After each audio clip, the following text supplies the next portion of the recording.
What's up, everybody? This is Anthony from Amped Airsoft, and today we're going to do a Pleb to Pro on how to rattle can your airsoft gun and make it all super spooky special forces looking, because you like to spray paint your stuff. Sounds fun, right? Let's do it.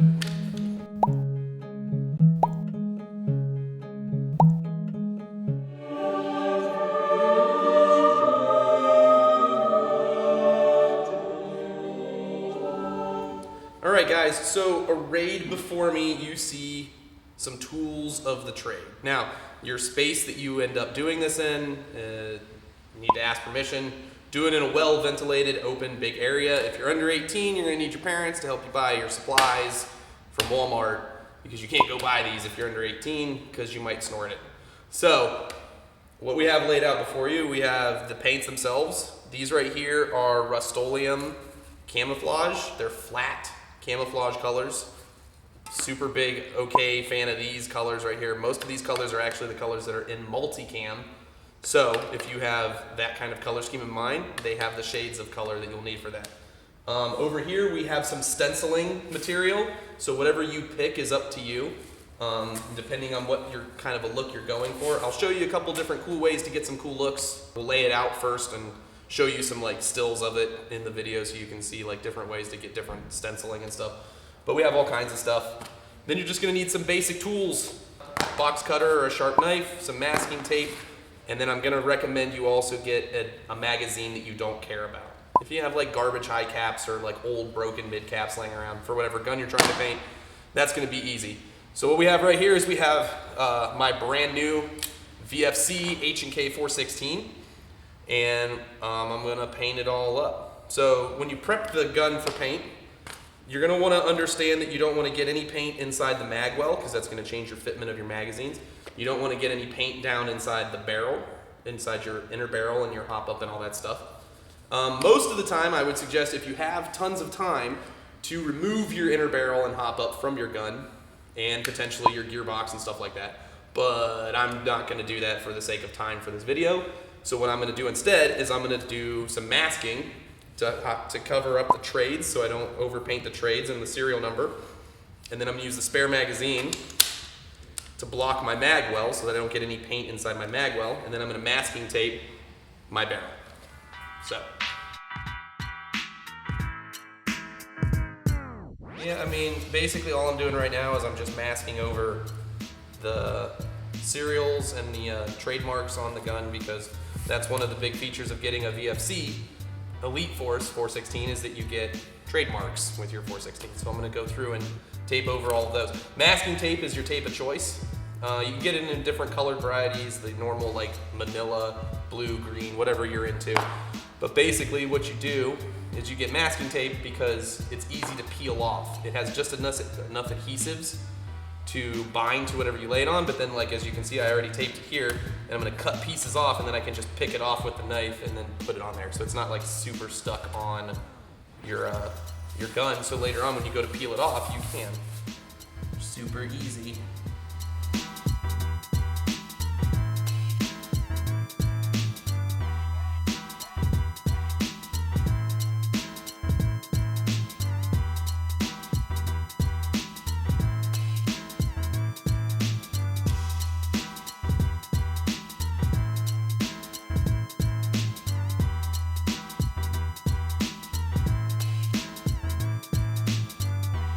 All right, so we have the trademarks painted over because we like the trademarks.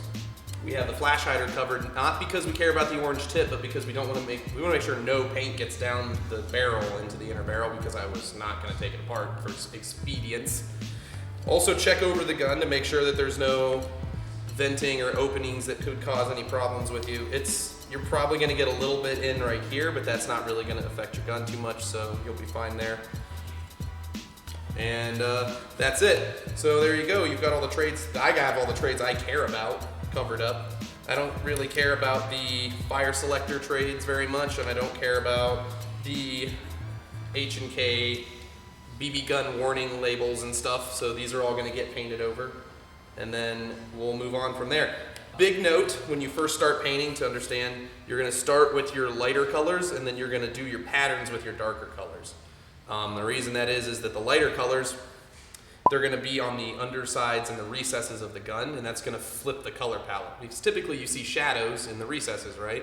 Well, if the light colors are in the recesses, that's going to help break up the shape of the firearm or the airsoft gun whenever you're looking at it in a camouflaged setting. So we always start with a light color. The color I like to use is this camouflage Krylon. It's basically kind of like flat dark earth and it's more like khaki actually, but this is the color I like to start with. And then what we do is we do a coat, a light coat, we let it dry, and we come back and do another coat to make sure that we have full coverage. You don't have to layer a whole bunch on all at once. You do nice light coats, let it dry, and then keep coming back to it until it's thoroughly covered to your liking. Then we'll go over and I'll show you some different ways to stencil it after that. And then after that, I'm just gonna paint it, so.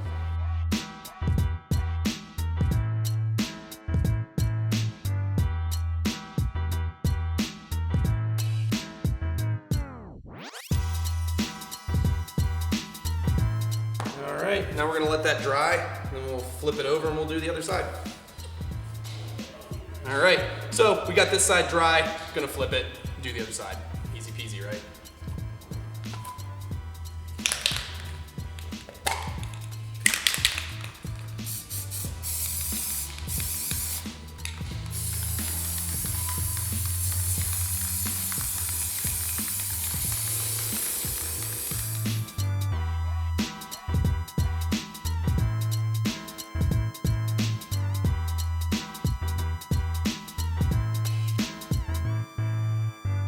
All right guys, so a big thing to remember about painting is to do light, even coats. It's better to do lots of light coats than it is to just booger this stuff on there and make it all lumpy. Because if you make it lumpy, it's gonna drip and it's gonna look really stupid. And it's gonna gum up parts of your gun, so things that might normally move might stop moving if you do big, thick, heavy coats. So try to make it nice and even and nice and light. And also stay pretty far away too, don't get right up on it. All right, so now we've got our base coat of the light color down. I'm gonna let this dry, and then when we come back, I'm gonna go through like a couple different techniques you can use to give it a pattern. So we'll do that in a little bit, and let this dry though. All right, so as we can tell, the rifle now has this really pretty flat tan look, which isn't really actually that bad, honestly. It's kind of cool. But now here's the part where all of you get to be creative. I'm just gonna lay out a couple different ideas for you, but you have your light base coat down. Now you're gonna go with your dark colors on top. Some people like to traditionally just do like some blotchy, like with some like random colors. You can do that, that's the easy way to do it. It doesn't look bad at all, because if you're camouflaging a gun, it's not supposed to look pretty, it's supposed to be effective. But you can also use things like stencils. We have like some 3D mesh you could use to give it like a more foliage looking look if you wanted. We have different patterns of these are kind of like bag meshes that you can use. Some with bigger holes to give you that snakeskin look if that's what you're into. You can go out and find some natural foliage and use that, like some pine needles or like grass or anything like that, and use that as stencils and lay that out and do that. Or you can use some artificial stuff to make artificial grass, like some twine, stuff like that. So this is the part where you get to be creative and go with what you want. I'm gonna go ahead and lay out probably a cool stencil here real quick, and then we'll see what it turns out to look like. It might look like poop, but whatever.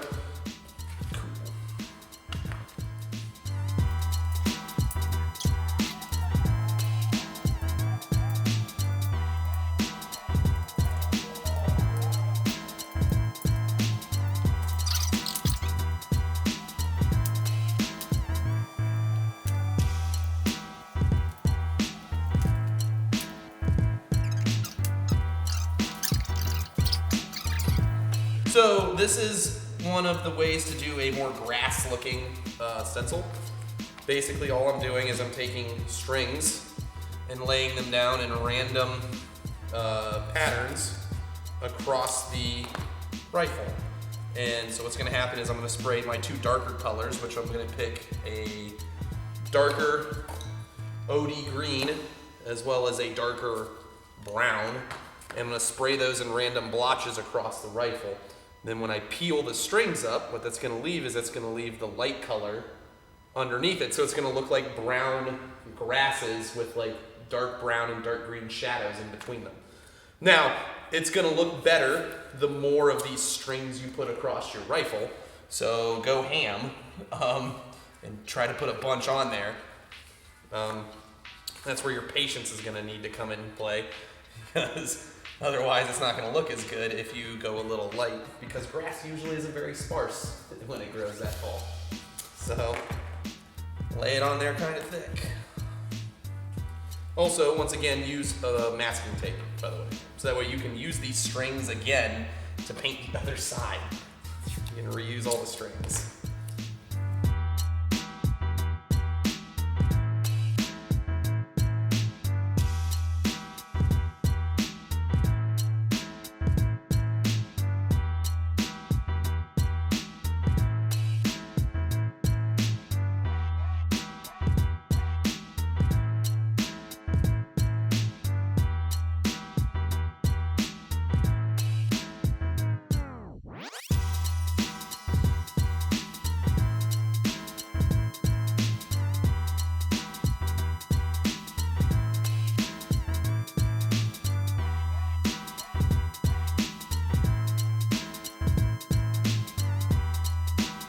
So as we can see here, we have made a stencil out of baler's twine and some masking tape in order to give it a grass-like stencil to it.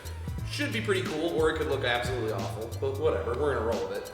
In the colors we got, like I said, we got OD, a lighter foliage green, and then a dark brown.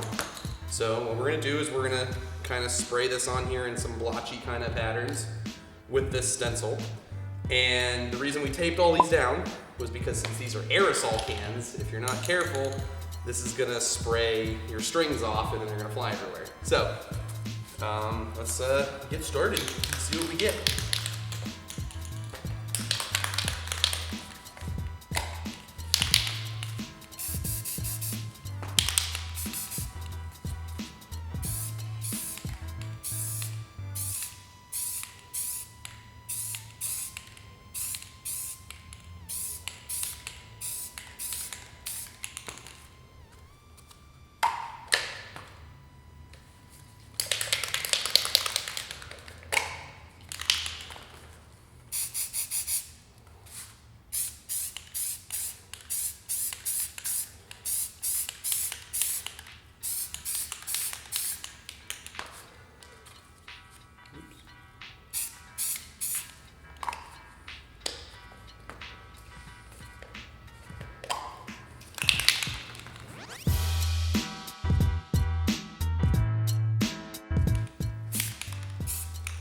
All right, let that dry for a few minutes and then we'll pull it up and see what we get.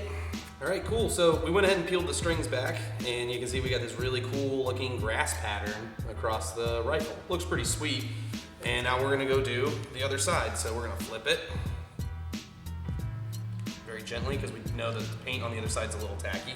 And then we're gonna go right back and reattach all of these strings, which is why we use masking tape. So that way we can just boop, go to town.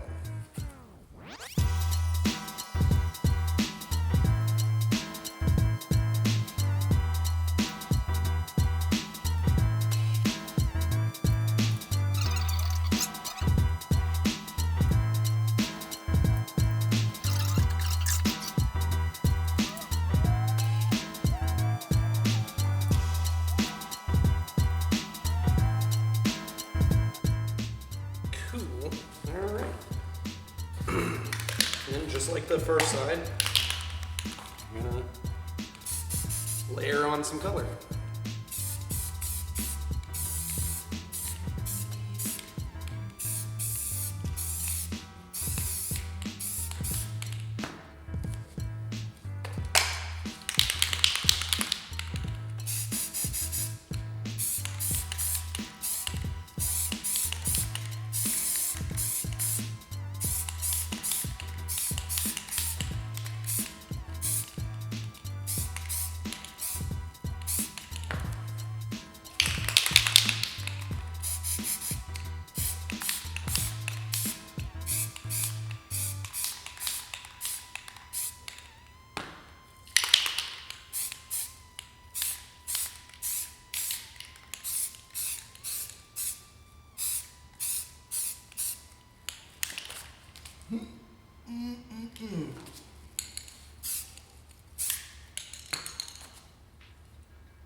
Let that dry for another couple minutes, and then we'll do the reveal, and we'll see what it looks like.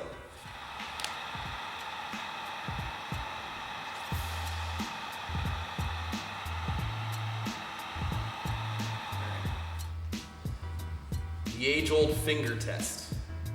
If you leave a fingerprint on your stuff, your paint's still wet. Just kind of walking around. That'll be all right. So we're just going around making sure it's dry. Also, always put your caps back on the right paint cans, because that's gonna make you feel dumb someday. Trust.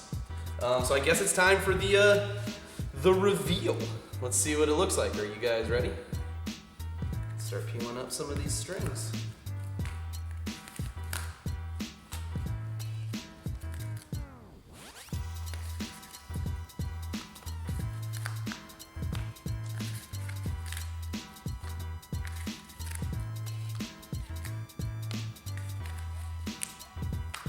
And there we go, we have this cool grass pattern on our rifle. Let's take a look at it.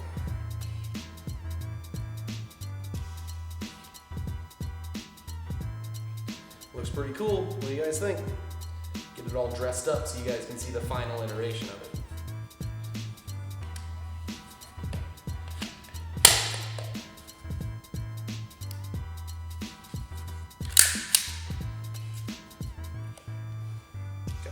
Oh, my trades.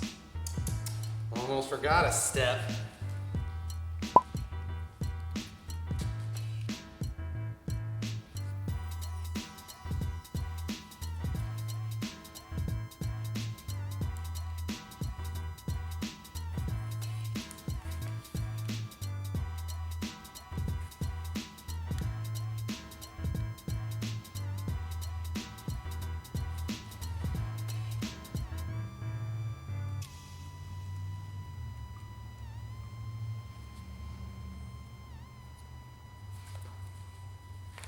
Boom!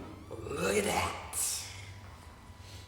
All right, everybody. So this has been Anthony, and this has been a quick Pleb to Pro on just how to kind of do a real whatever version of a spray paint job on your gun. Just some basic tips. Once again, we'll go over them real quick. So start with your light colors, work through your darks, pick out what kind of stencil you want, if you even want one. It's all free form. Make sure you mask off all the important parts of your gun. You saw a few tips on how to do that. And just have a good time. I highly recommend, not sponsored, the Rust-Oleum camouflage spray paints. You can pick these up at Walmart, Lowe's, Home Depot, all those fun places like that. And yeah, look at my new gap. You're purdy now.